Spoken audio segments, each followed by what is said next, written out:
or mental illness, or know someone who has experienced domestic abuse and mental illness.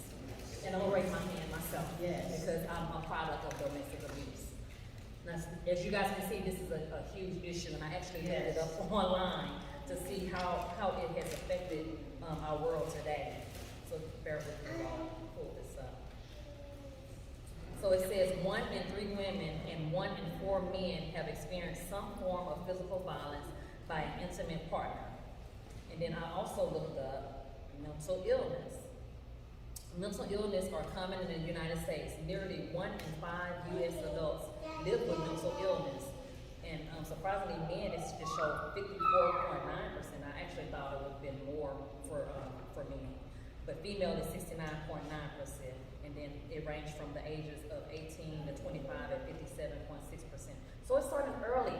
Early on, you're seeing mental illness. And it actually was on the news about a guy that actually had killed his girlfriend or something recently, right? Did you guys see that? Yeah. So it's going on every day in our lives, and I'm just so glad that we have this phenomenal panelists here today with their expertise, and they're going to give us some type of insight and some resources that we need for the community. So at this time, I'm going to go around and let you guys introduce yourself and tell us a little bit about yourself and the organization that you guys are with. So whoever wants to go first, I guess we can start at the end here and just work our way back. I'm sorry, I don't have to just spotlight, but whoever wants to go.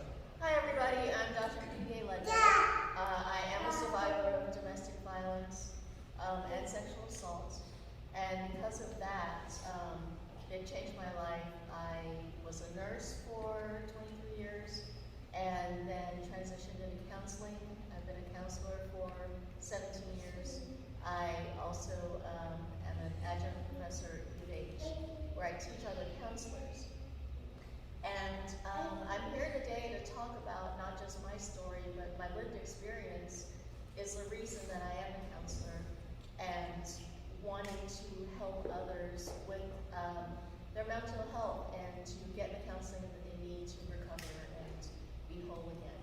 I do have a private practice and I do work with ThriveWorks, and my specialty is trauma and survivorship. And, you know, Google me, look me up. Okay, my name is Melissa Prentice. I'm the Outreach Education and Prevention Manager for Bay Area Turning Point. We are a nonprofit in the Webster area down south. We provide services. We provide immediate crisis intervention and wraparound recovery services for victims of domestic violence and sexual assault. I am here today as an advocate, but also as a survivor of domestic violence and sexual assault myself. While the trauma has messed with my mental health throughout the years, as I've started on my healing journey through Bay Area Turning Point and just in general, it's helped me regain a sense of power to where I can help other people. So part of what we've been doing, Peter and I are actually on the Texas Association Against Sexual Assault Survivor Advisory Board. So in that role, we advise the Office of the Governor's Sexual Assault Task Force, which we also participate on. My role in my organization is to do outreach and education. So while I'm not specialized in mental health, we go out and educate people on how they can maintain healthy boundaries, healthy relationships, and at the end of the day, we want to try to create healthy and safe communities. So that's what our role is. My name is Chara Bowie. I'm the Director of Health Services for Commissioner Adrian Garcia's office. I'm also a licensed professional counselor supervisor, and I have been that for over 15 years. I have a small private practice. I'm also a survivor of childhood sexual abuse. And so my specialty is trauma and sexual abuse. And so with the precinct, our whole goal is to bring healthcare access into all of our areas, and that also includes mental health. It's a new division that's been there for the past year and a half. So that is our goal, to educate and bring services and opportunities into our community. Good morning, happy Saturday to everyone. My name is Dr. Claire L. Peters, and I'm a domestic violence survivor, advocate, overcomer, speaker. I did endure almost 2 decades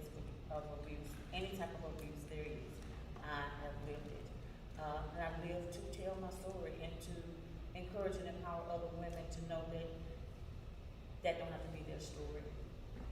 So I am on a mission to help all women. I'm just a speaker and an advocate.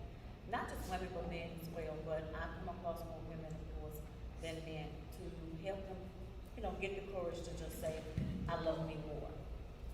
I am also an executive director with Believe in Your Dreams TV network, where I have my own TV channel, which is Women of Divine Distinction. And on that channel, I speak a lot in reference to domestic violence, because I want it to go worldwide and let others know and see someone that has survived, and that there is life after divorce, life after being abused, life after whatever's happened.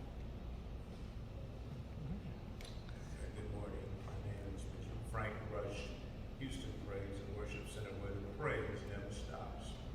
I wanted to speak today from the perspective of a spiritual person, although other previous training is in the area of law. I practiced 43 years as a criminal attorney. I'm retired. I don't know if I retired or was just tired. But my focus and my hope is to offer suggestions on how to prevent this abuse. Because, brothers and sisters, it's a sad thing, and it has to start in home. And so that's really what I want to focus. We can talk about misdemeanors and felonies and all that stuff, but the question is, I thought the focus is, what do we do about it? And so that's what I want to talk about. But anyway, that's what. All right, well, good morning, everybody. My name is Thesha Jenkins, and I'm with the Harris County Domestic Violence Coordinating Council. Our agency, we exist for the sole purpose of increasing access to services and safety for those who are impacted by domestic violence, holding batterers accountable, and preventing homicides related to domestic violence. What we know is that in 2021, according to the Texas Council on Family Violence, that there were 204 individuals in the state of Texas who were killed by an intimate partner. And just within the last 7 days, I believe there's been about 4 or 5 homicides. I was just reading on my phone that gentleman killed his, I believe must have been his ex-wife, ex-partner, her current partner, and 6 children. On last Monday, a woman was killed, murder-suicide. 2 weeks ago, Myra Gutierrez was abducted and killed by her partner. The reality is approximately 3 women every single day are killed by an intimate partner. So by the end of this month, 93 women across this world will have been killed by an intimate partner. In my role, I am the training director, and specifically I work with professionals such as doctors, nurses, attorneys, probation officers, educators, on being able to recognize, respond, and refer survivors of domestic violence. 28 years of doing this work. My focus, like your focus, sir, is really looking at what do we do about it. Last week, I had the opportunity to speak at an apartment complex part of Houston Housing Authority. 4 women shared their stories, and I had been asked to come to speak for an hour about what is domestic violence. I ended up being in that property for 3 solid hours. 4 women spoke, and once I was able to take the platform, what I told them is that I don't need to tell you what domestic violence is. You haven't lived it. One woman shared about how her whole row of front teeth knocked out at 5 weeks of pregnancy. Later on in the pregnancy, she almost had a miscarriage. Another woman, unfortunately, served 7 years for the murder of her abuser after he had beat her all night, and she made the decision in order the only way to be free was to burn him alive. I don't really need to tell people what domestic violence is. I believe that we have to get to the root of why it is happening. And after 28 years, I am even more focused on primary prevention, because this issue is preventable by looking at root causes. Good morning, everyone. My name is Pamela Thomas. I'm the founder and CEO of Reliance Life Incorporated. It's a 501c3 nonprofit organization. And what I do, I have the opportunity and the privilege to work with federal clients, CPS, parolees, and self-pay, or whoever that may need help. So what I do, not only do I teach domestic violence and VIPs, is you notice that domestic violence, and court sometimes tell them they have to take a BIP class, which is a deeper course of domestic violence. So, and also mental health. And also along with that is the substance abuse. I also experienced the substance abuse, the sexual abuse, and also had some mental challenges in my life that God has helped me overcome. So part of my mission is to let you know you can be free, and who the Son set free is free indeed. And this is living life on life terms. And what we don't do, we don't know how to live that, play that hand that's been dealt to us. That is your hand. You are fearfully and wonderfully made, and you can have this. It doesn't matter what you've been through, going through. Yesterday ended last night. This is a new beginning, and we're here to share with you that whoever wants this is free. It's freely given.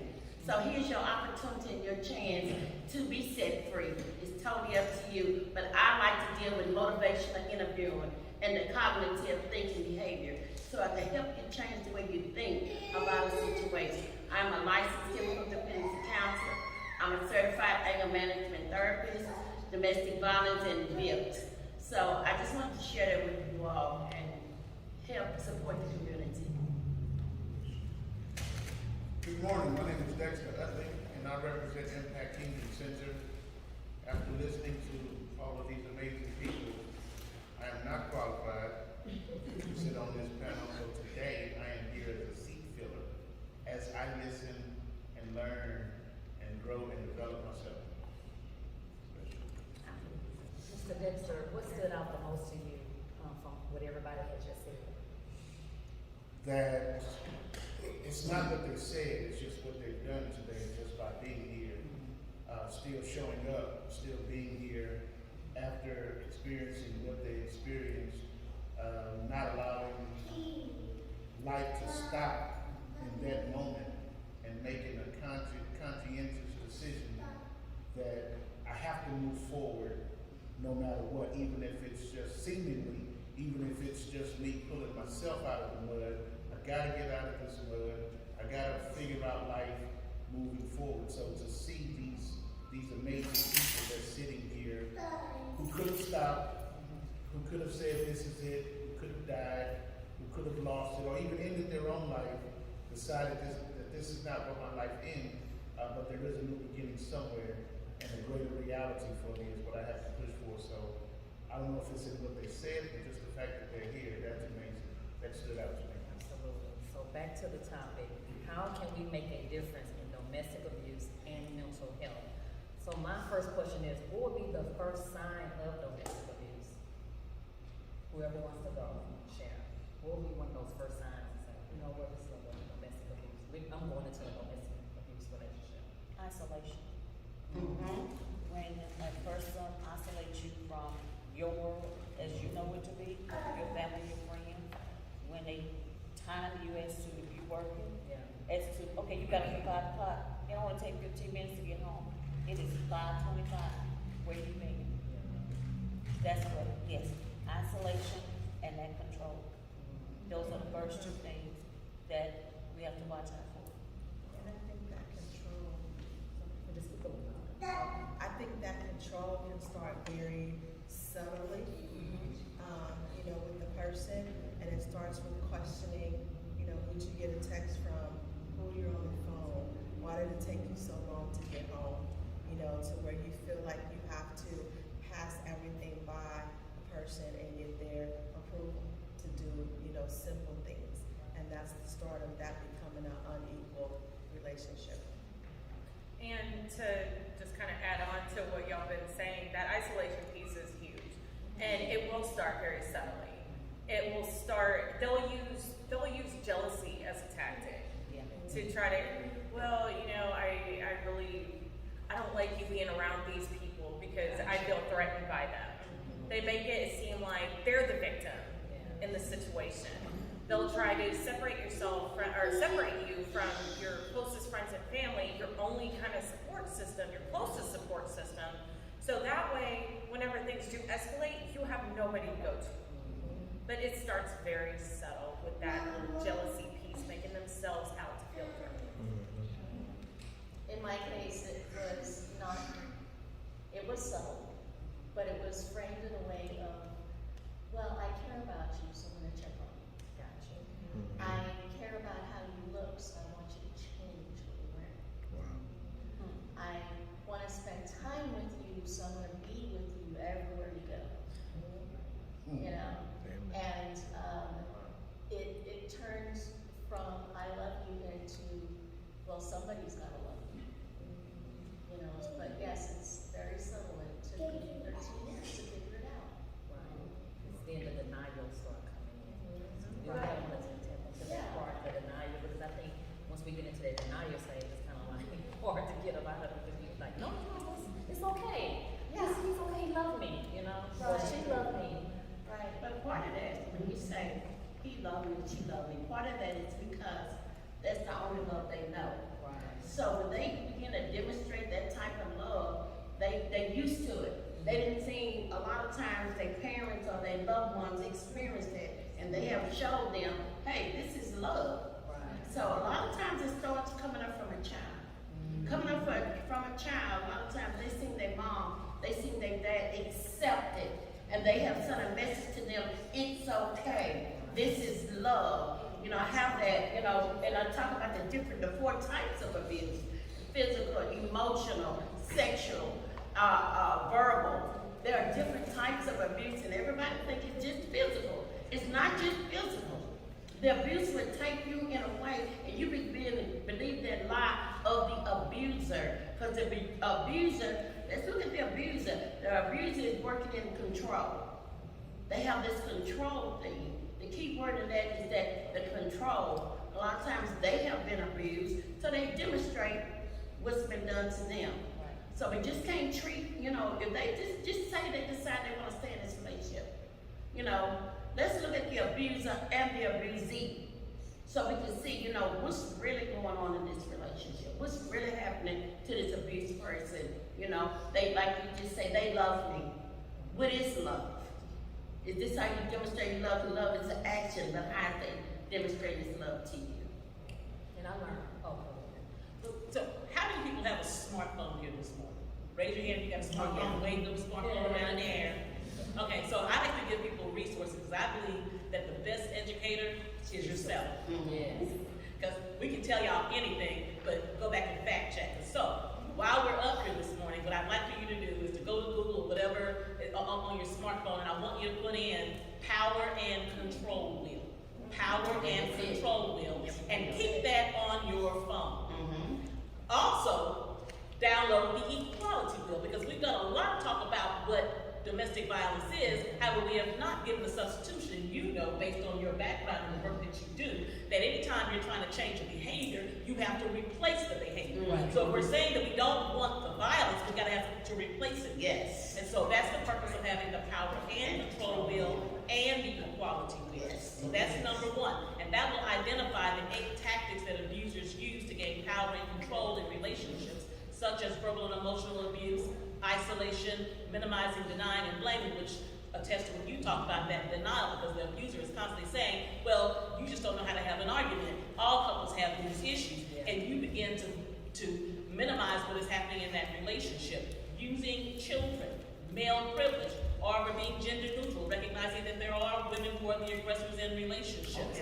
Economic abuse. We know that 99% of all survivors in domestic violence experience economic abuse. Coercion and threats and intimidation. So again, simply look up Power and Control Wheel, download that. I teasingly tell people that I keep a Bible in one hand and a Power and Control Wheel in the other. 28 years of doing this work, when I get through working with a client, they say, why didn't somebody tell us this information? Here's another piece of sideboard, and I'm gonna start being quiet. Because things start going through my head as I hear people talk. That we are supposed to be getting this information. According to House Bill 121, the teen dating violence bill that was passed in September of 2009, and here we are 13 years later. When that bill was first passed, everybody was hot and heavy with it. If you ask the average educator in a school about House Bill 121, they can't tell you what it's about. That bill was specifically passed to ensure that schools shall provide information about unhealthy relationships, i.e. domestic violence. Okay? So, for those of you who have children, middle school and high school, I want to double dog dare you, as they used to say in the old days, to contact your school Monday morning and say, hey, how is that teen dating violence bill going at the school? Because by law, every middle school and high school in the state of Texas is supposed to be providing information that we're talking here about today. Yeah. I'm glad that you said that, because I was gonna ask you, how can we incorporate this discussion in the schools, like get a It's supposed to curriculum? already be there. It's a very It's well. supposed to be educated, so it's like, why this is not, you know, It's, talked the about. law says it's supposed to be. Yes. So it's supposed to be somewhere in the curriculum, they need to talk about Yes. it. Yes. Interesting, I'm glad that you said. Because that. that's the education that I provide too. Okay, So, okay. yeah, a lot of schools are very open to it, but some throw up roadblocks. Gotcha, so you guys, do they supposed to start with middle school and college? It's in the legislation, it's middle schools and high schools. Yes. Okay, good, and then you provide education. Yeah, and such as Bay Area Turning Point, Houston Area Women's Center, the Rachel Colorado Waters, all crisis centers have an education department, and they get funding to go in, so this is provided at no cost to the school. Okay, how's the feedback coming? I know you say some schools would like shut it down, but like the ones that are receptive to it, how is the feedback? The feedback is great, and you know, we just went to a middle school yesterday talking about, well, since it's Dare Week next week, Right. yeah, next week, Red Ribbon Week, Yeah. Red Ribbon Week. The presentation we did was based around peer pressure and alcohol and drug use, but how that also ties into domestic violence as a red flag or a risk factor. And so we just tied all that together. Of course, it was modified to where they could understand it, but the children are very engaged. And, you know, I try to make it interactive. You know, we talked about healthier coping mechanisms rather than turning to drugs and alcohol. And, you know, I went through a couple, and then I just opened it up to them. I'm like, what's one thing y'all are going to go home and do this week? So whenever you get upset, whenever you're stressed, whenever you feel like there's no way out, whenever you're in a hole. And I swear, though, all 300 kids had their hands up, wanting to tell me what they were going to do. And the feedback that the schools give me is they still talk about it, like months later. Oh, wow. I mean, half of these kids, I presented to them several times last year, and they all remember, hi, Miss Melissa. They all remember the presentations that I provided to them. And I've even started as young as elementary school. So, I mean, of course, a very, very watered down version. Yes, Right? Very watered down. It starts in elementary. It does, and they know it. I They work know in it. elementary, and I have a student that's very abusive to the staff members, and he Yeah. did it from his Yeah. mother. Yeah. So, Where does it really start in school? I was just gonna Yes. say, I was It starts at home, At home. at home, and they carry it At into home. the school. There it is. at home. And it's the failure, if you don't mind. It's the failure at home Yeah, that is producing the failure at school. correct. That's producing the failure in the neighborhood. Right. You can keep on. Yeah. So it all starts back where? At home. Now, I just want to suggest, and I could be wrong, I want to suggest that maybe part of what's needed in the home and part of what's needed before people get married is a lot more counseling. yes, I agree. Hello? Yes. And that's uncomfortable to say, but what's needed is a lot more what? Counseling. Because sometimes we're having couples that are getting no counseling, shacking. I know this is unpopular. And packing, come on, Rev, slipping, tipping, sliding, you know what I'm saying? Yeah, And so there was no training of how to be a parent, of how to be a husband, of how to be a wife, and then we expect people without the proper training, without the proper counseling, to be good married partners. It won't work like that. So it's like playing baseball, you know. I guess everybody's playing softball or baseball. First base, second base, third base, home. Suggestion is first base is you get to know that person. You're just acquainted with that person. You just, you know, a lot of people can be your acquaintance. Second base, you start developing friendship with that person. Whoever it is you're talking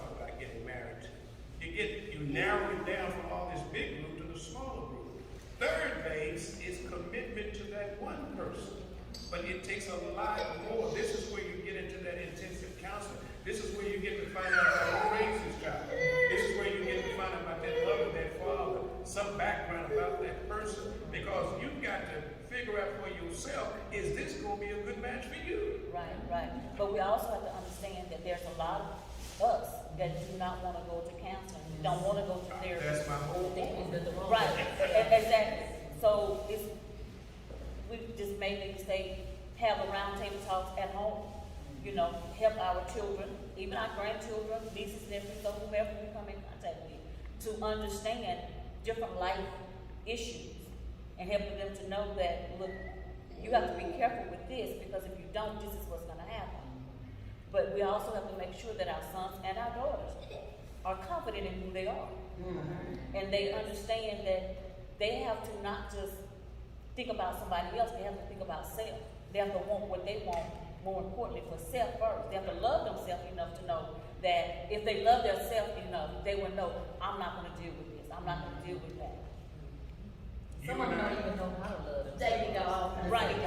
You're right. Exactly. You and I are on the same page when they get to finish, but my point was, you want to get a solid couple together from the beginning, Right. and then they can raise their children properly. Absolutely. Because you will either get the training at home, or you're gonna get it at school, or you're gonna get it on the streets, or from a stranger, or from the gangs, or from prison. Correct. And I believe that we should get this training where at home. And I'm glad that you said prison, because I don't know if you guys know, but you know, when they get to when these kids get to third grade, they base the prison system on their school. Prison pipeline of prison, yeah. Oh, go ahead. Question, if legislation has been passed and said, hey, this is supposed to be in middle schools and high schools, why isn't that made a big deal or a big noise that's been passed? Why isn't that happening? And so that becomes the question. Yeah. We're actually getting ready to go into what I believe our 88th legislative session, and I am serving on the committee for that, the Texas Council on Family Violence, and some of the conversation that we had is that here's the thing. Sometimes we have to ask ourselves, do we need new laws, or do we need to enforce the ones we have? And let's face it, we're talking about an issue that nobody wants to talk about in the first place. Yeah. And so therefore, it's about shifting mindset. It's about shifting mindset. And here's the thing, I think that just part of the human experience is that we tend to be reactive versus responsive. I'll call myself out and say I tend to be more reactive than responsive. Because in order to be responsive, you've got to identify that there's an issue. You've got to have willing to deal with it rather than always want to push it under the rug, right? And so to that answer is that when we talk about children, most times we don't even think. I remember growing up and my grandmother would say, oh, that's just puppy love. Well, here's the thing, that whole legislation was enacted because of a young woman who was 14 years old, who was stabbed multiple times in a hallway in a high school in Austin, Texas. And so here's the reality is that, you know, there was a young woman, there's been several homicides, but in Pearland about 3 or 4 years ago, young girl was strangled to death. I think she was 16 years old, pregnant with twins. And so we tend to think that, oh, young people, oh, come on now. Young people, we don't think that they're in real relationships. But everybody here, think about when you were 13 or 14 years old, you felt like you were in love. And the reality is that one in 5 girls between the ages of 14 and 17 are in abusive relationships. But the mindset is, oh, they're just children. No, they may be children, but they are experiencing the same things that adults are, because guess what? Some of them are mirroring what's happening in the behaviors that are happening in the home. They're mirroring some of the stuff, you know, that happens in our media, you know, the housewives of Atlanta. Yeah, I'm gonna go there. Because media plays a part in the jacked up stuff that we're seeing in our society as well. But we minimize and say, oh, why are we gonna talk to the kids about that? Right? You know, because when it comes to sex education, oh, we don't want to talk to the kids about sex, so they don't have sex. Well, guess what? They gonna have sex either way. And sometimes that sex isn't consensual. Right. And that's another part of being able to provide this information in Midland High School, because for about 12 years, I worked in Midland High Schools, and I can tell you that there were 12 and 13-year-old girls who were going through the same things that 30 and 40 and 50-year-old women were going through. Yep.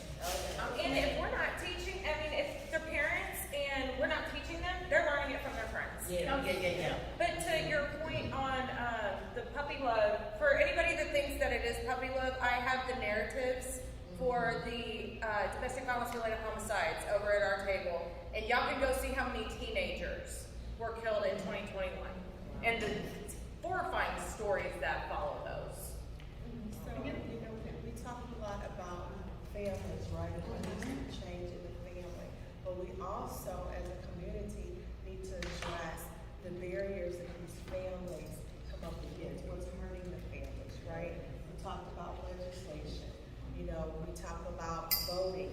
We talk about learning what candidates stand for and what they don't stand for that's going to impact our families so we can exercise our right to vote, right?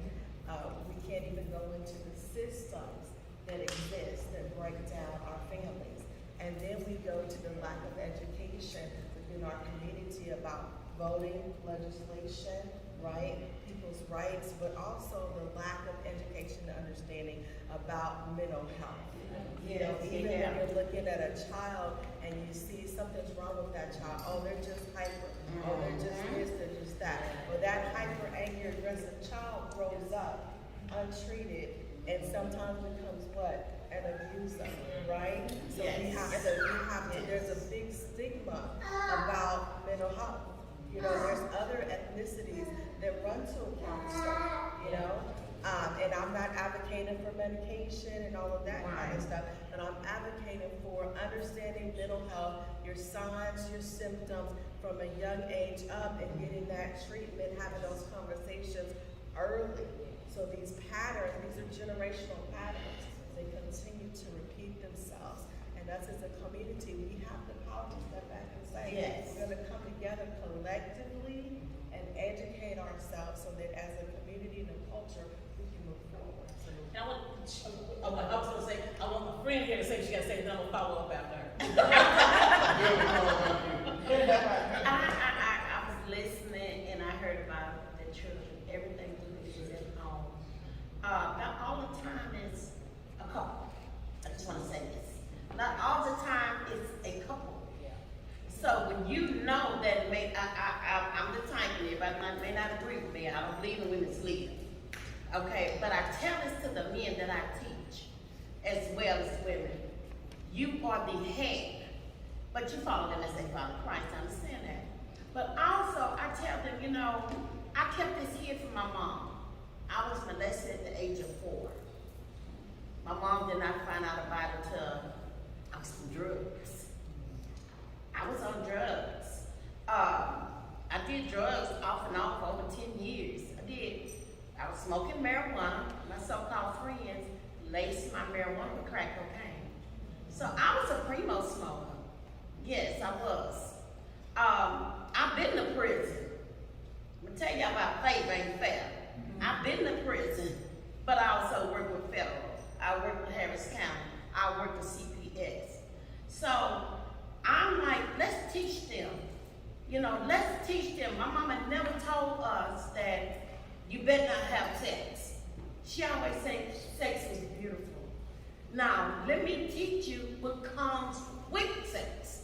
Are you ready for this? Are you ready for the things that can happen? Are you ready for that you can have this baby in the midst of having sex or disease? So we need to educate, even if it's not a 2 in the house. Someone got to take charge. Someone got, I work with my CPS client, I tell them, Ms. Thomas, we're not going to get our children to make us an issue on. I said, it's up to you. It's up to you. Let's not look at what you've done, because I tell them, and I'm very transparent, that's what I did, that's how I am. And you have to learn that's who you are today. Know who you are. And you think we loving ourselves. And then the children sit back, I tell my girls, y'all look at my grandchildren over there, and I tell them, let's talk about it. I tell their mothers, quit hiding what you done. You have to be able to show them so they can know, well, you know what? Just say they made that mistake. They have to be able to know they can come out of that. They have to learn that, okay, I made that mistake. What do I do now? Where are these solutions? We're too busy focusing on a problem. We identify the problem, but where are the solutions? You know, without a solution, there's no, you're not moving forward, you're staying stuck. The mental health that took toll of me. Because the trauma of being molested, the trauma, excuse me, y'all, the trauma of being on drugs and going to prison. I don't know if y'all know about this prison tip. I'm from old school prison. I was a 1301 Franklin was not a good place. See, it's closed down now. In prison in Gatesville was not a good place. So I'm trying to help them. You don't have to go there. You don't have to go down the road I've been. It's a stop sign right here. I'm telling you, hey, a stop sign, they like to look past the stop sign. Who's to say you're gonna make it because I made it? I worked at the youth village for 4 years with adolescents. I worked at them. I worked at BBRC. I worked at BBRH. I worked at P Downtown, Darrington, Pam Lyncher, Hutchinson Unit. God allowed me to go in them places, even with my background. So this tells you how much stuff is needed. Let's go out and help. I love what I do. God woke me up in the middle of the night and gave me a realizing life. And the mission, the purpose, and everything in it, I wrote it just like he said it. And it went forward. Live life on life terms. Who the Son set free is free indeed. I could care less what you done. That's all come on. And to follow up with that, so again, I'm saying pull your smartphones out. And this is something that I came to knowledge of about maybe 3 years ago, a little bit more. And to follow up with Ms. Thomas, Dr. Thomas, was saying about, the childhood molestation. Myself, I was molested at the age of 6 and never really spoke about it until I was 18 years old, sitting around with my sorority sisters in a dorm room as we began to share about first encounters. And what I realized, the secret that I had been carrying all those years, and I thought that I was the only child that had ever happened to, sitting around about 5 or 6 other young women, that half of us had the same experience. And so keeping that in mind, I want you to pull up on your phones adverse childhood experience. Adverse childhood experience. And that is when we experience trauma before the age of 18. And here's the reality. In light of COVID, that means that 100% of all children experience trauma. Because it's not just about domestic violence and sexual violence, but it's about trauma, period. And so, in this conversation around mental health and domestic violence, here's one of the things that I want us to think about, is that all of our children who experience trauma, what we know is about 15.5 million children witness domestic violence in their homes every year. 15.5 million. And I would say that approximately probably 40% of families living in Houston and Harris County are in abusive relationships. And if there are children present, those are our next generation. Yes. Okay? Those are the people who will be the adults. Those are the people who are running through our schools. And talking about adverse childhood experience is it looks at what happens, the long-term effects. And you can actually also pull up adverse childhood experience test or assessment. I would probably say it's best to be working with someone who is in mental health counseling because it could bring up some feelings. There's about 10 questions. And here's the thing. What research shows is that if you answer in the affirmative, yes, to at least 4 of those, that it can lead to 25 years lost on your life. So what does that mean? I use myself as an example. I like to call myself a recovering diabetic. We know that you get the sugars, in my community as we call it, because you eat too much and you move too little. But here's the thing about eating too much and not moving enough, is that it's steeped many times in your mental health.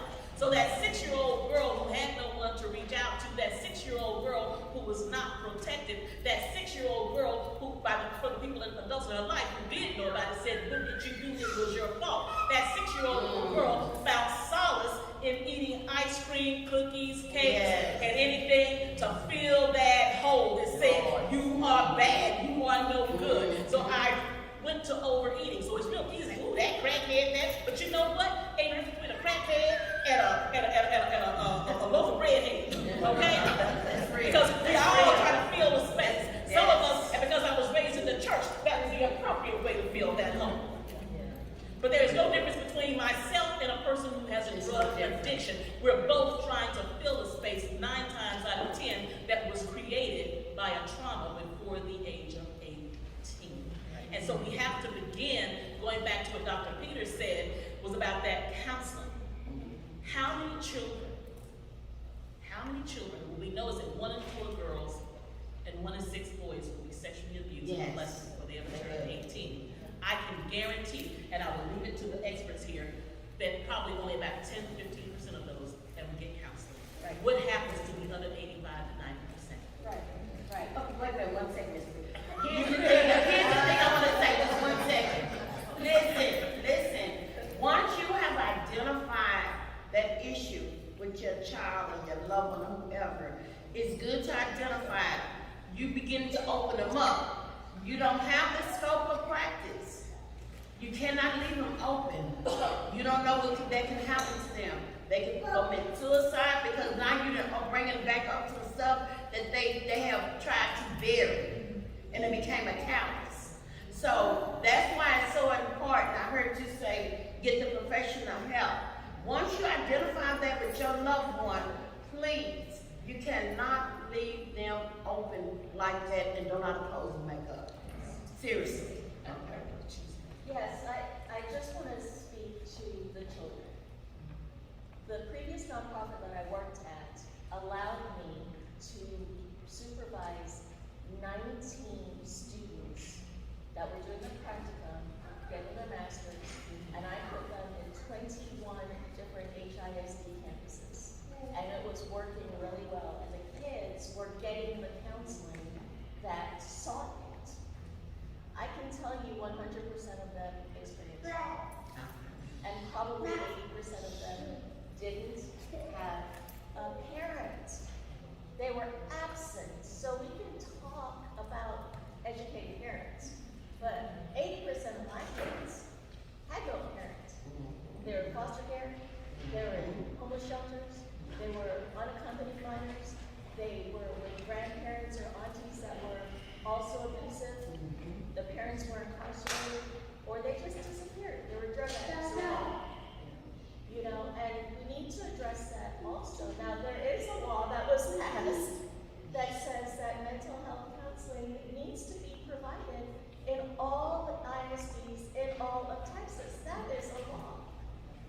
The reason I was able to get into 21 different campuses is because HISD didn't have the money for counselors, and I provided that service for free through my practicum students, being a professor at UNH. You know, so we can pass a law, but there's no funds for it. You may go.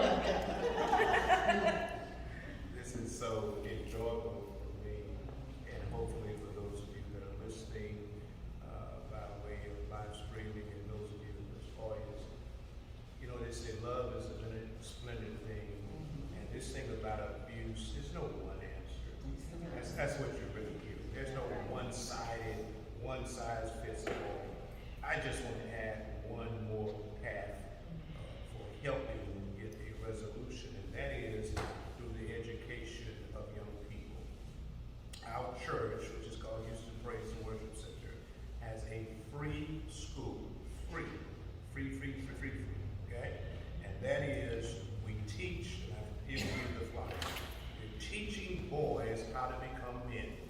Somebody needs to start with these boys before they learn how to pull their pants down and walk. You get my point. Somebody needs to start with the girls. So we have etiquette classes. They're going on right now at 3802 Live Oak in beautiful Third Ward. You can get this education free. We can talk about where the problems are, but where are the resolutions? There it is. So we're saying start at home. But after home, if we're not getting it there, there's another answer. Here's one. At school. It doesn't have to be HISD in the public schools. Even the churches have schools. We have one. We're offering it free. The name of the school is Royal Ambassador School of Leadership. Say it again.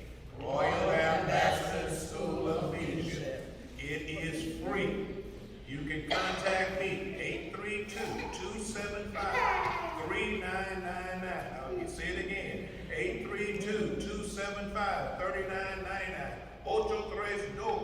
275-3999. Llámame, call me, Bishop Frank Rush. We want your child in school free of choice. God bless you.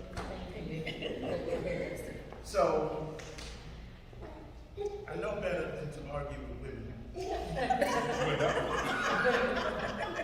However, for the sake of argument, because I believe that some of the best solutions has come out of rhetoric. And rhetoric is simply a very persuasive argument. It's an arguable point that it starts at home. It should, but molested at 6, didn't talk about it until you were in college with some of your sorority. And that's because families shut it down. Families shut it down. So there are certain things that should happen at home. So the question has to be asked, what's the next place that they spend the most time for 9 months out of the year? Yes. School. So we need to find out which one of our city councilmen, senators, congressmen that we need to press. How do we get this funding on the ballot so that HISD and any other ISD can receive the funds that they need? Because the truth of the matter is this: an old fool didn't become a fool when he was old. Come on now. He was a young fool Right. at some point, because that's what young fools become. They become old fools. So to nip it at a place to where, or to address it rather, at a place where they spend the most of their time. Because what a kid does not get at home, they're going to find it at school. Yeah. If they got a bad parent, they're going to find a favorite teacher. Yeah. If they have a violent or an abusive home, they're going to find an organization or athletic club to join so that they can stay away from home as long as they possibly can until it's time to go back. Right. So they look for it in that particular place. So us as the adults, as voters, as taxpayers, as responsible people, we need to find out how do we get this type of stuff on the ballot so that these schools can get this money, so that this can be addressed at a place where it needs to be addressed. If it's not addressed at home, it should be talked about at home. But if it's not, well, then I believe that elementary, middle school, and high school, it is the next best place for these things to be. We got to get more people that you send. We got to get more people sent in there. Because all of these people that we're seeing on the news, these murder suicides, they went to a middle school. Yes. They went to some high school somewhere. And they did not get what they could have gotten. And our children, they're not getting what they need to get. Because it's worse now for them than it was for us. And it was bad for us. But it's worse for them. So that's what I want to find out. Who I need to reach out to so that I can start talking loud. If I'm going to talk loud, I'm already saying something. I want to talk loud and say something to get somebody some money so that these kids can get educated right where they And so here's something that, again, if I didn't do the work that I do, I would not know probably any of the information I know, right? There is, and Melissa can speak to this also, there are what's called school health advisory councils. By a show of hands, how many of you have ever heard that term? School health advisory council. I don't see any hands in our audience. So the school health advisory council, it is supposed to be parent-led. It is a part of how the physical education and health is administered in schools. And that is a place that parents can be front and center and say, you know what, we want programs such as counseling for our students, that we want our students to learn about healthy relationships. Asking that question, is House Bill 121 actually still in effect in that school? And so here's the thing, again, if I didn't do the work that I do, I wouldn't know, but I think it's incumbent upon people like myself, Bay Area Turning Point, Houston Area Women's Center, to get that information out so that people have that knowledge. So here's again, I think there are things that are in place, but sticking to the theme with some of my people up here, we perish for what? Lack of knowledge. People just don't know. There's something called Title IX. And so through the Harris County Domestic Violence Coordinating Council for almost 5 years, I've oversaw a committee for Title IX. By a show of hands in the audience, how many of you know what Title IX is? Anybody raise their hand? One person. One person? What is it? Where was the person? Where was the person? She's at the camera. At the camera, okay. So, at the back of the room, tell us what Title IX is. Don't have to go deep, just what you know. Tell me what you know. I know it's a leeway for school education that comes under Title IX to benefit from government assistance, and they are actually government funded. Okay, so actually, you want to talk about Title IX, Melissa? And I'll let you talk about it. So Title IX has to do, it is a gender-based equity piece of legislation. It just celebrated 50 years. The history of it goes back to, I believe, I can't remember the woman's name. She wanted to go to medical school. She was denied medical school because she was what? A woman. All right?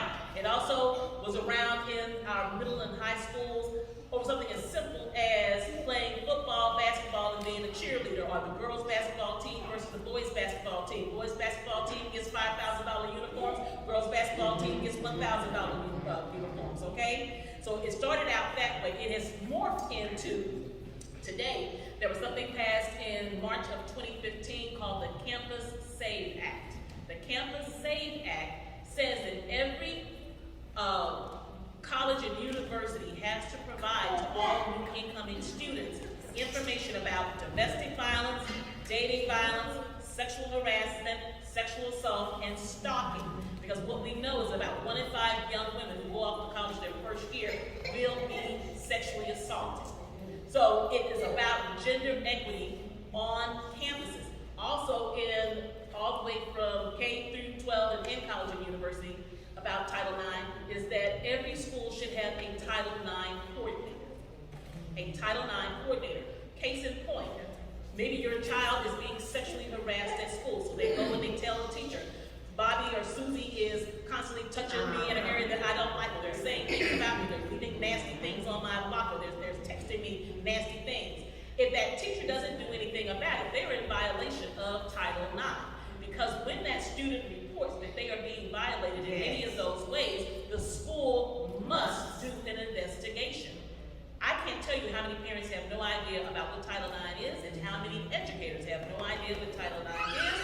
And if you were to call most schools and ask who is their Title IX coordinator, they would look like a deer caught in headlights. That is so true. It's a lot of laws that's put in place that educators don't know about it because it's not, it's not talked about. And we need more people like yourself to go out to these schools to inform the districts and the staff and the teachers and the parents about these laws so that we can, inform everybody so we can all be on the same page so that we can be successful. Somebody else wanted to have time for me. I just wanted to share a couple of stats for Harris County. So for the unincorporated areas of Harris County, so that is all areas that fall outside of a city, like Baytown, Clear Lake, that type of thing. So in 2022, just far, 30% of our homicides have happened due to domestic violence. And that's in the unincorporated areas. We're not even talking about the cities. In 2020, 228 deaths in Texas were attributed to domestic violence. So we do have a very real issue right here in Harris County. Domestic violence comes from mental illness, and I want us to shift gears and talk about the mental illness, but Yeah, this is one of the books that I teach from sometimes. In this book, you'll hear some stories about the man and his wife. One man, he comes home, he's married. His dad and his mom, he was the only child. And his dad died before he got a chance to talk to his dad. But he watched his dad abuse his mom, his wedding self. So, guess what happened? As he grew up, he became his dad. He became his dad, and he noticed himself treating his wife the same way his dad was treating him, had treated his mom. He wound up finally getting the counseling that he needed. Although he wound up divorcing that wife, the wife divorced him otherwise. And he realized he became his dad. Another one more scenario about a man in here. The mother is at home with the children. They're having fun all over the house. So when he walks in the house, the children immediately, and they run to their room. Dad is in the house. Dad is in the house. So everything that they like, what they've been doing, having fun, feeling happy, changed. Because they know the abuse is meant to begin. And us as parents, we allow our children to stay in that unhealthy relationship as well as ourselves. And the children, in here it talks about different children. How does this abuse affect the children? It's not healthy. So us as parents, us as the older adult, what are we gonna do? Somebody who's not living in a healthy family environment is watching you. They're looking for that person so they can become, they're looking for that role model. And that we'll never know who's paying attention to us. So can we be that person? We could be that person without even knowing that person because they are watching us. Seriously. So I want us to be encouraged to understand everybody needs somebody. We need each other. They say take the whole village to raise a child. That is a true statement. So, you know, you see it, you can identify, you pay attention. We don't pay attention enough. Right. That's the problem. I want to say this. The reason why I speak out and be an advocate for domestic violence is because when I was going through it, this wasn't around. Right. This wasn't around. So if we all can go and share statistics and what we've gone through and help other women know and see that you're not alone. Because see, a lot of women, like I didn't have anyone to talk to because he isolated me, number one. But a lot of women don't believe that there's someone there to help them, even a family member. Why? Because sometimes your family member looks down on you for whatever reason. I just had a family member tell me not too long ago how she felt about me. And I was shocked. She said, I love you, but you was bougie. Bougie how? And her thing was because I always look good. And I told her, I said, your uncle, which is my dad, he made sure we always look good. So even in my marriage, my husband made sure I always look good. But on the inside, I was dying. I was really dead. So we have to not just look at how somebody looks physically on the outside. Pay attention to how they are. And help them understand that they have a voice, they have a life, they have dreams. Don't let someone else take your life away from you. But I want to say this, and then I'm going to be quiet. Whenever you come out, whenever you ladies come out of a relationship, you have children, make sure you get some help before you go into another. I've seen so many women go from one relationship that's abusive to another. It's not healthy for you, and it's definitely not healthy for the children. But don't just get help for you, get help for the kids too. Because you don't want them to repeat, your son to repeat what happened to you, and your kid, your daughter, to allow that to happen to them because of what they saw you do. Don't do it. Yes, repeat behavior. Treat yourself in a way to where you know you want to be treated. And then also treat and show your sons and daughters how they should be treated as well. Because we have to understand, men are being abused as well. So make sure your son know how to treat that woman, and make sure they know how to be treated by that woman, and vice versa with your children, your daughters. I'm sorry, I keep saying children. Your daughters as well. It's individual. It's just not with you. It's just not with us. So we have to make sure when we come out of everybody, individually and together as a family, get that counseling, get that help that is needed. Otherwise, we're going to constantly be seeing and being in the same old predicament over and over again. That's why you sent them to that school. I just want to, that resonated with me a lot. I just want to say my lived experience. I grew up in an abusive household. There is no doubt about that. But at the time, it was normal. That's how you disciplined your kids. So when I married my first husband and he was abusive, I didn't see it because was normal. When I divorced my husband after 13 years, and I just couldn't take it anymore, and I went to counseling for the first time, and I didn't have counseling even after my sexual assault as a teenager. My counselor is the one that said, "Congratulations on surviving domestic violence." I said, "What? Who?" And I was a nurse at the time. I had a college education at the time. It was never even talked about in nursing school. Wow.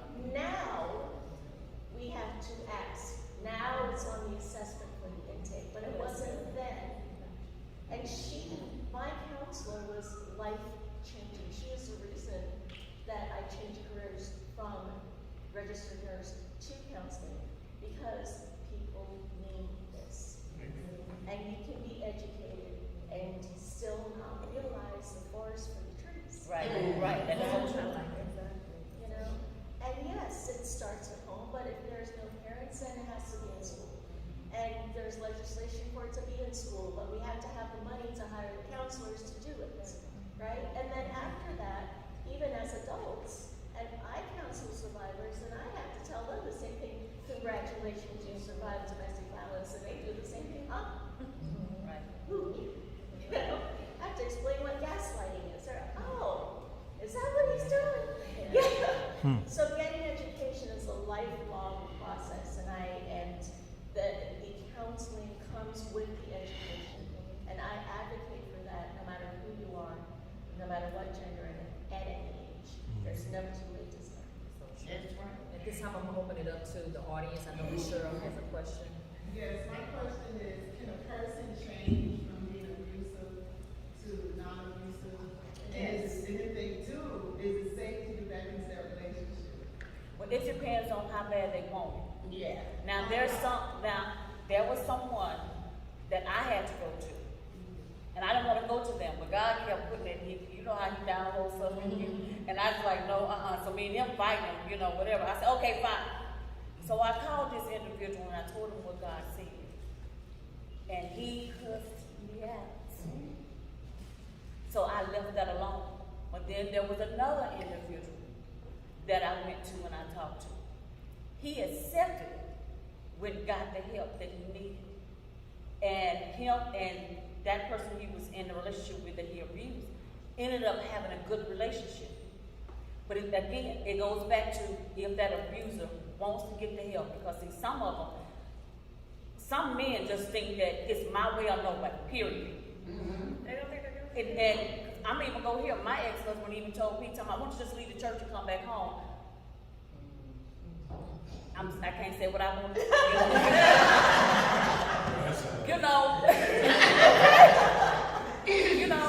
So it really just depends on the mindset of that person. And I'm just using a man because I'm a woman and I've dealt with men in reference to this issue. And some do, some don't.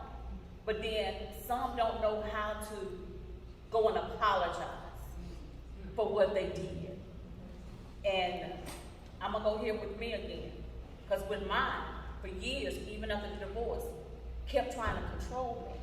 Mm-hmm. And when we're in a setting with our children, he'll say something, well, you didn't do that. I'm not that Clara anymore. So it goes back to that person. Finally, he got it. We're on good terms now after forever.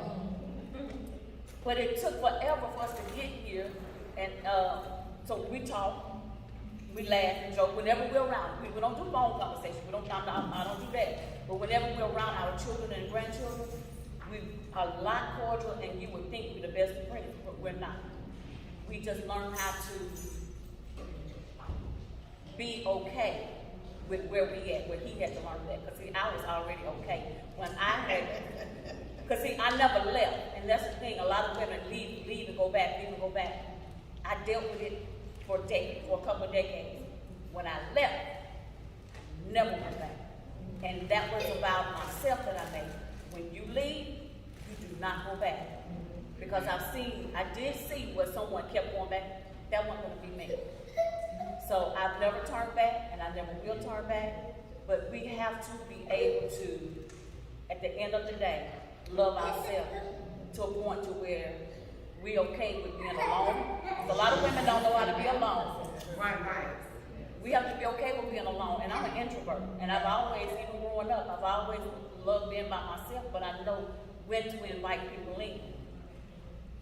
But if a woman don't know how to be alone, she's gonna invite the same old, I've had this lady several years older than me. Well, Pastor, why do I keep attracting the same old man? Because you have not gotten the healing that you need. When you get the healing you need, you won't get that same old. Yeah, no. You won't get it. He won't even attract you. When that same old person come your way, you be like, ugh. I mean, I'm just being frank, and I'm trying to be a little bit clean here with my expression on my face or whatever, but you would be like, and I want it, and I settled for that. Yes. I was a teenager when I got with my ex-husband, and we was together for a couple of decades. If I would have known what I know now as a teenager, I wouldn't have never went there. I never would have went there. But that's a whole nother story. But we're gonna go ahead on this shift because we need to talk more in reference to the mental. I do believe. Yes, but I want to make sure no one in the audience, do anybody else in the audience have a question? She has a I'm gonna question. say something about Carolyn's statement. If you don't mind, go ahead. Shirley, you asked to. She has a question. Go ahead. What someone said there, and what she said about domestic violence, it's not a question, it's more about what I experienced myself.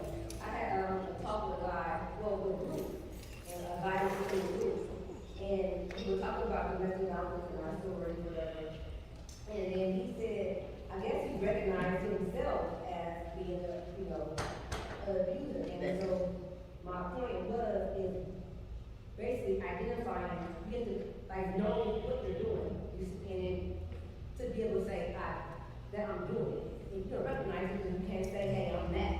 And then feel comfortable with saying, I'm actually doing that. So he was like, well, you know what, I have some issues, and I have a problem with this, and I tend to do this to my friend who was dating him before. She said, I never known that about you. He said, of course they've never been in a true thing with me. So it was cool to see him recognize himself as being an abuser. I don't know what he did after that, but it was just cool. People say, hey, I can identify that.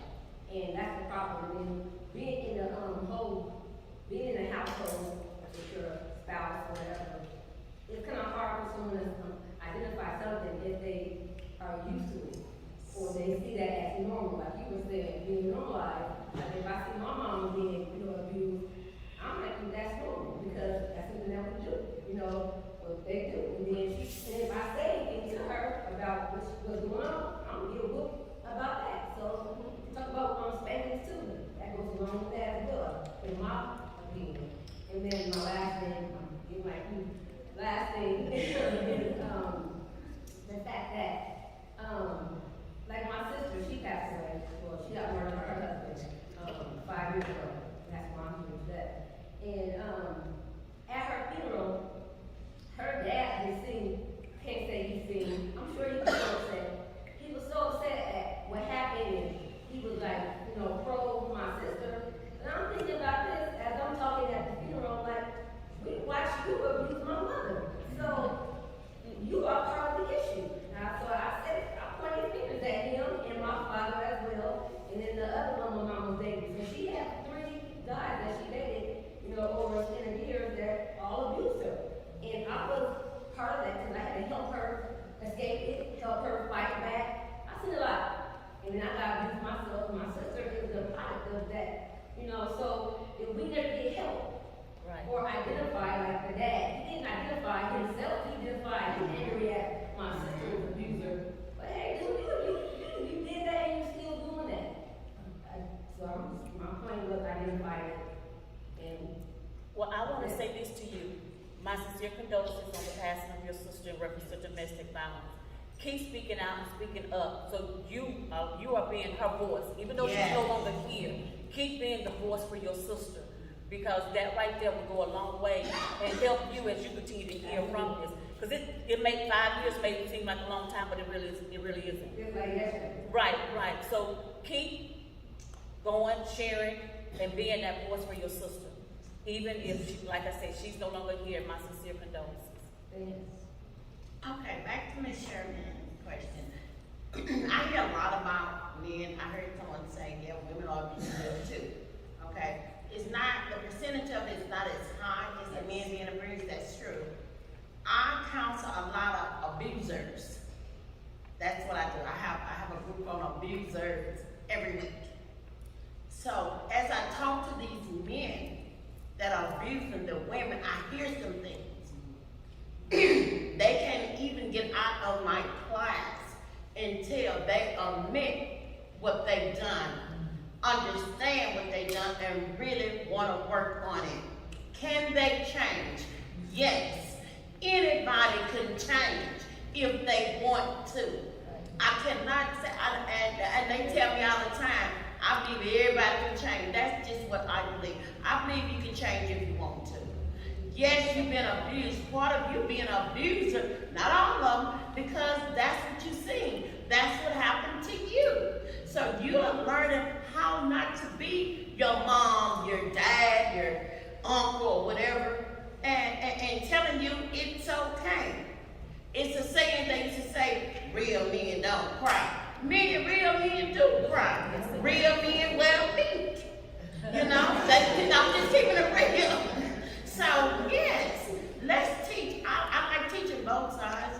I teach the abuser. Because a lot of them, they mimicking what they seen, what they learned, and they think it's okay. They don't know it's not okay. They don't know it's not okay to tell them, you better tell them me why. You better, my friend girl, she used to get abused by her husband all the time. When he beat her, he make her go cook and then make her have sex. Sex and cook. One day she lost. She was in the kitchen cooking, and she said she found herself with a knife walking to the shower where he was. And in the shower, she just started stabbing. That's the trauma that has stepped in. That's the mental block in her mind that she was out of there. All she remembered, she was doing repeated behavior. He thought it was okay.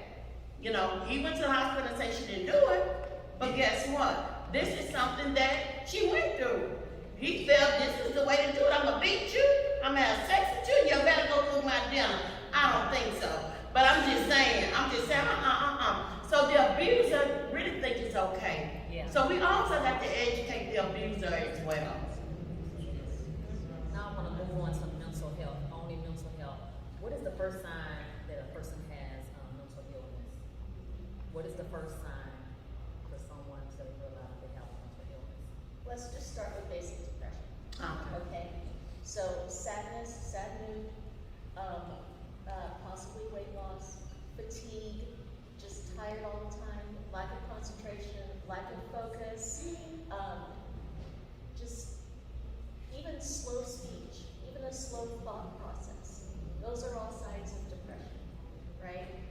Let's talk about just general anxiety. General anxiety where you might be a little jumpy, might be a little, looking over your shoulder. Not paranoid, but just worried all the time. Something's going to happen, something bad's going to happen. That kind of overly worried, overthinking, to the point where sometimes you don't even want to go to the grocery store because something bad might happen, right? So depression and anxiety, I think, are some of the first signs.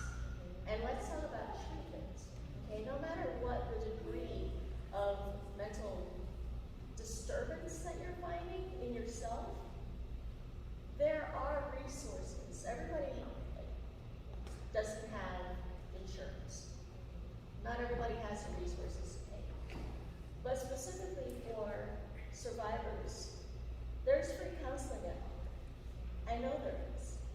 That's where I did my internship. I provided counseling for free. There are other agencies, Bay Area, The Bridge, Fort Bend, lots of other places. You just have to look, but get that counseling. So those are some of the basic signs that things are not right. And you don't have to hit it with medicine. You just need to talk to somebody and figure out what is going on. I would say inconsistent behavior. So that could be somebody that is really calm, everything's okay, but then they're easily frustrated, thing that you may not think is a big deal, then all of a sudden they blow up, right? And you see this inconsistent pattern with it. And so those are, that could be depression, you could be looking at bipolar, and so just knowing that. I know the Harris Center has a really big class, and other people do too, about mental health first aid.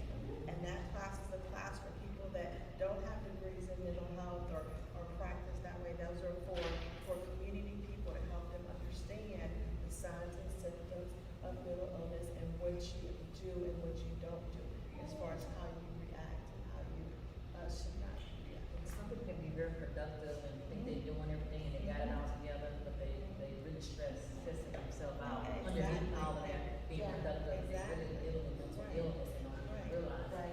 And the Big behavior changes. Exactly.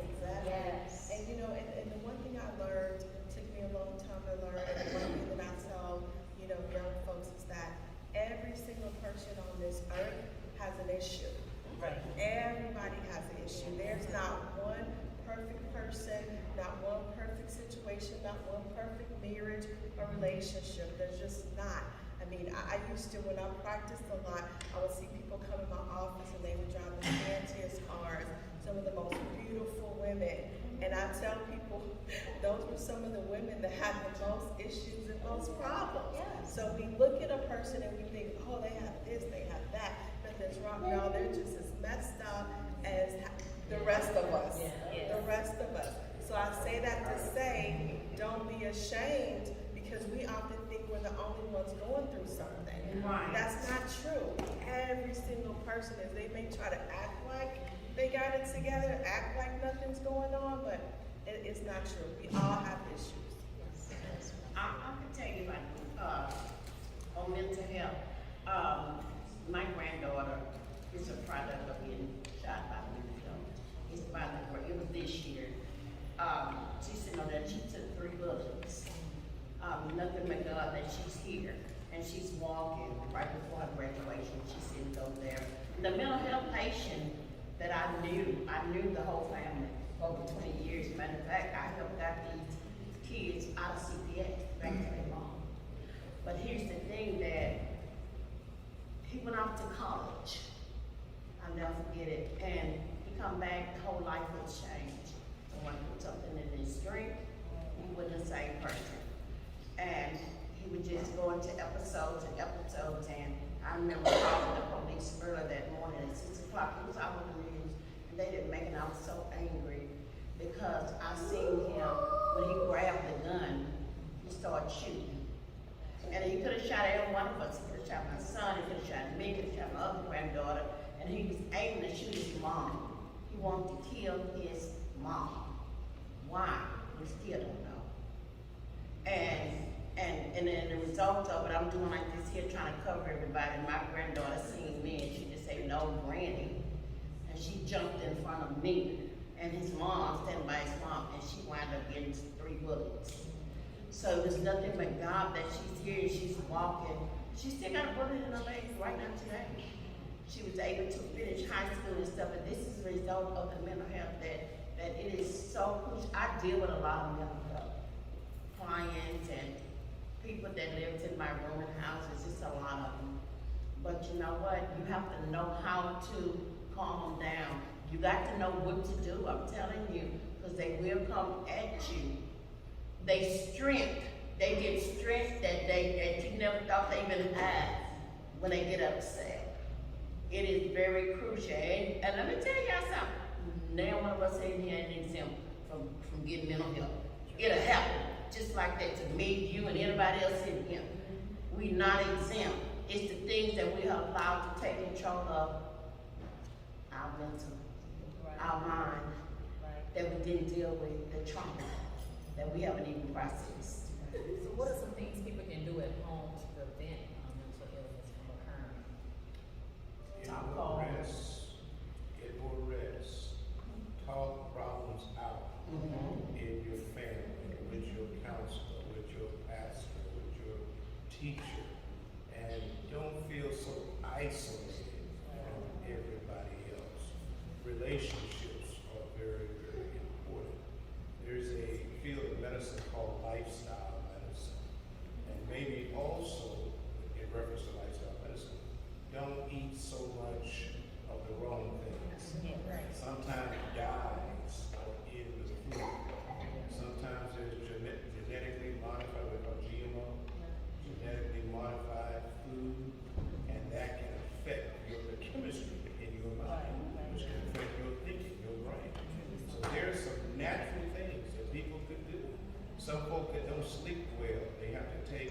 it should take some natural herbs that give them that rest they need. Because if they're not resting overnight, their mind is just going and going, and sometimes they're going in the wrong direction. So that's my opinion. So I'm not a mental health professional, but I'm going to speak on my own experiences. So of course, I've suffered trauma, but I also do suffer from depression, anxiety, and ADHD. And I know this sounds very cliche. My coping mechanism is fitness, exercise. It really is, and people are just like, no, that doesn't work. Yeah, it does. It really does because, I'll be perfectly honest. The better part of this year, it's not been a good year. Let's put it that way. It's been not necessarily domestic violence, sexual assault related, but just in my personal life though, it's been one trauma after another. I broke my wrist, I lost a friend, I lost my grandmother. And it's just one hit after another. The only thing that has kept me sane is putting on my headphones and go for a run. Or lifting some weights. That is the only thing that is keeping me sane. So exercise really does work. And spirituality works. Yes. Am I right about that? Yes. I'm learning how to deal with anxiety even more now. I had an episode 3 days ago from asthma attack and anxiety. And I thought I was gone. I couldn't breathe. I thought I was actually gone.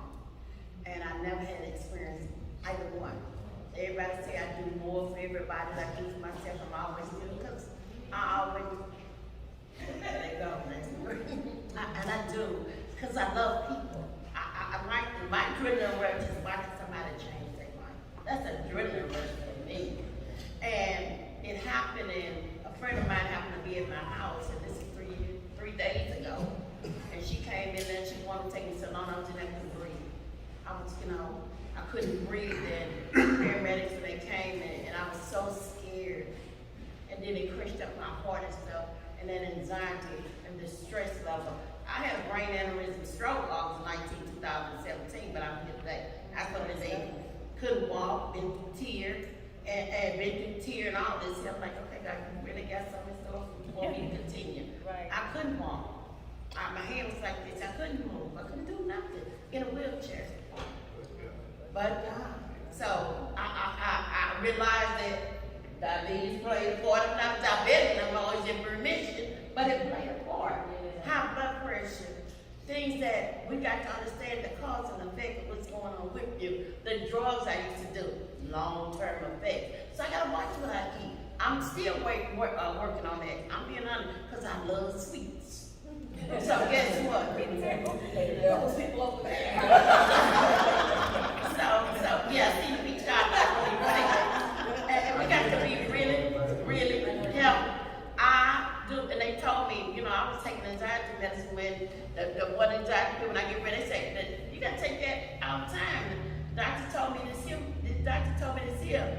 Why you taking the blood pressure? Are you a doctor? And I'm like, okay, let me just think about all this here. Because I don't like pills. Even when I used to work at methadone, I felt like I was giving them drugs again. I was just 6 months and quit. So I feel like I had to sign off on them to get it at work. I'm not gonna tell you. You got to learn how to use what you use and pull back from it. And get the help you need properly. I understand that. And I'm learning, so mental health is serious. I'd like to add these 3 things.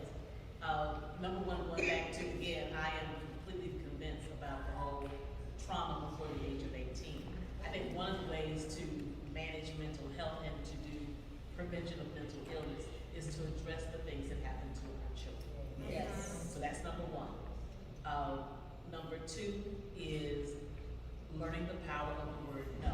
And I am in the process of learning the word no. Because we can cause ourselves a lot of anxiety, a lot of depression, and all of those things because we feel the need to please, which sometimes goes back to those unhealthy relationships. People pleasing will run you crazy. Okay? You gotta learn to say no and not feel guilty about it because that's still an area in my life that I am working on to be able to say no and not have to explain why you're saying no. The answer is simple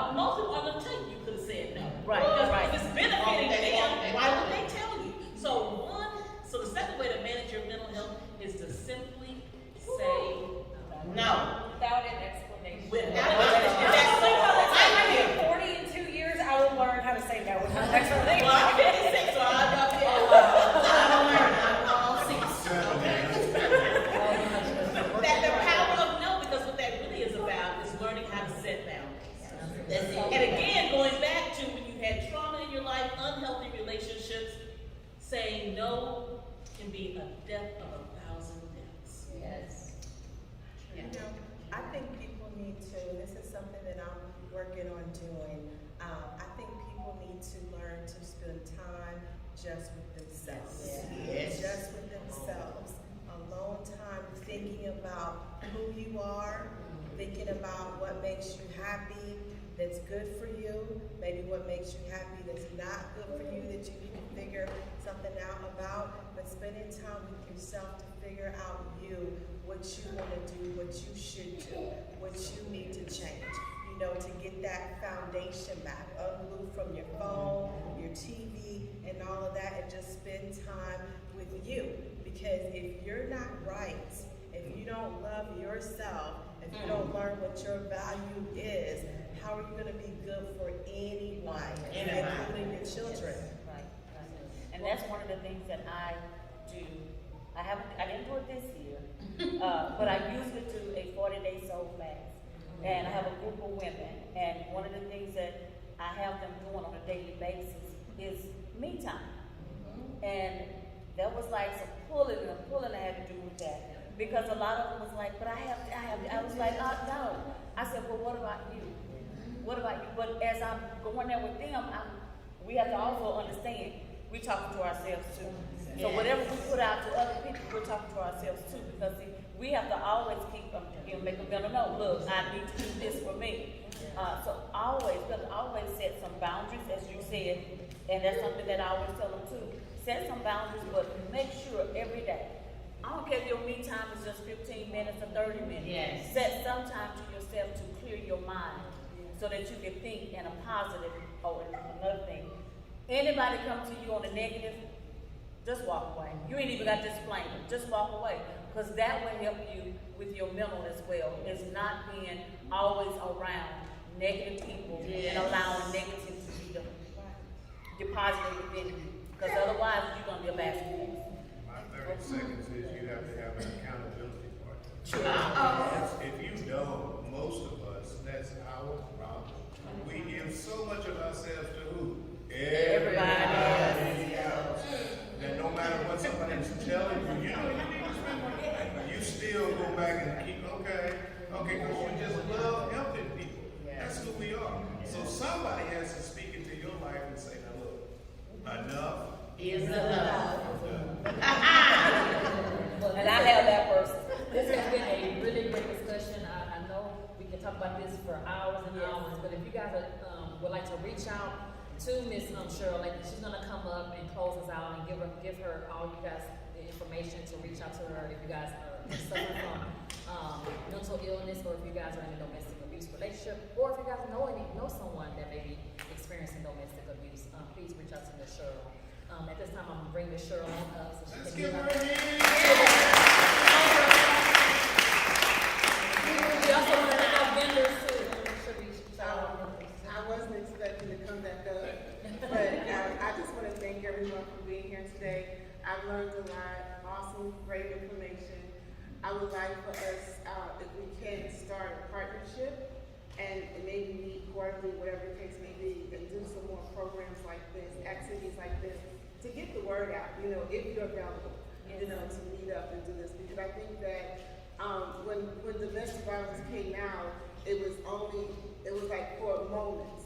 Something happened. I know I was to a radio station. I'm not going to mention it. We're not going to mention the station, but it's well known in Houston. And so something happened to a famous person. They did something for that one moment, and then all of a sudden they just cut it off. Right. And I'm like, oh really? That's how we're going to do it?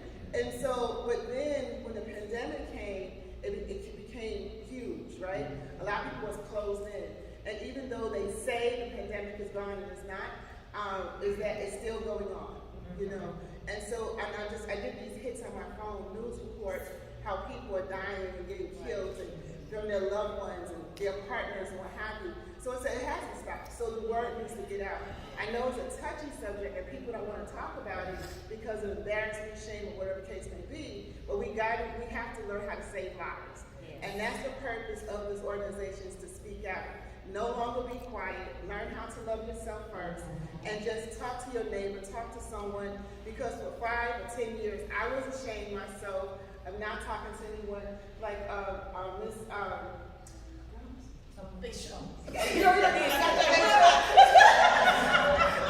my sister over here, the Delta. And so I'm a Zeta. And so I was afraid to tell my sorors and then my sisters and in the dormitory that I was going through abuse. Everyone thought that everything was okay because I smiled. Yes. I was taught to smile. Yes. To smile through everything. So all through the pain, even in church, I smiled. Sitting in the corner, no one knew I was going through, but I smiled. And I praised God, and I smiled, and went back to the same situation. But today, I'm free. And I'm free, all that other stuff, I'm free. Because when I got and I said, Lord, if you give me a way out of this, I'll never go back. Mm-hmm. So when he told me he had a job in Detroit, I said, babe, what you need? He said, I need some money. I said, how much money you need? He told me, I said, oh, we got it. I'm a Girl Scout. So I learned how to pack, roll, and push. Pack, roll, and push. And I packed all his stuff up, sent him on his way, got an ADT alarm system, and then he said, well, I could get back in the house, but my name is on the lease. I said, no, your name is not on the lease. The lease that you had wasn't your lease. You thought you had the lease. I have the original paper. So you don't live here, your mail doesn't come here any longer. So he's like, oh, you can't come. No, you can't walk through the door. This is my house now. And what I have to do spiritually is open all my windows and pray through my whole house. I'm sorry.